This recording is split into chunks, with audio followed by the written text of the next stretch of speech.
Квартирадан тажадык. Күн сайын эле квартплат келгендей боло берет. Күйөөм экөөбүз сүйлөшүп дагы үй алабыз деп чечтик. Бир сом акчабыз жок, үй издей бердик. Биздин шартыбызга туура келген үйлөр жакпайт. Бизге жаккан үйлөргө биздин шартыбыз туура келбейт. Бирок издегенибизди токтотподук, кыялдана бердик. Акыры жолдошум экөөбүз тартышып отуруп, рассрочкага компаниялардан үй алабыз дедик. Жолдошум айтат, 2-этаждан үй болсо дейт.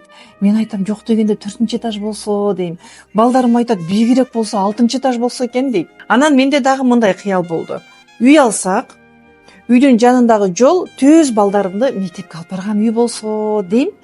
Бирок андай үй таппадык. Ошентип жазда кыялдандык, күз келди. Анан Инстаграмдан бизге жаккан жерден биз кыялдангандай үй чыгып калды. Дароо компанияга чалдык, менеджери менен байланыштык, жолугушууга бардык. Канча комнат үй керек дейт. Биз айттык, 3 комнат үй керек.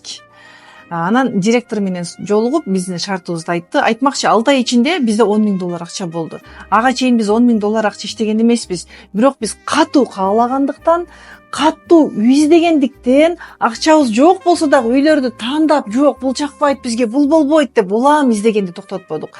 Бизге 6 ай ичинде кайдан бизге Алла таалам акча берип койду да. Ошентип менеджер кыз директор менен сүйлөшүп эле сүйүнүп чыкты. Эчеке мындай шартка такыр макул болчу эмес, макул болду дейт. Как раз бизге жаккан үйдөн 3 комнат үйлөр бар экен.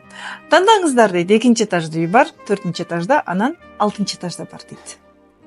Балдарыма жаккандай 6-этаждагы үйдүн проектиси баарыбызга жакты. 6-этаждагы үйдү тандадык. Буга чейин биз ойлочубуз, эптеп эле бир комнат үйүбүз болсо, эски болсо да мейли эле, өзүбүздүн үй болсо мейли дечүбүз да. Анан бир күнү магистралдан өтүп баратып, бийик түшкөн кооз этаж үйлөрдү көрүп, мен кыялдана баштадым.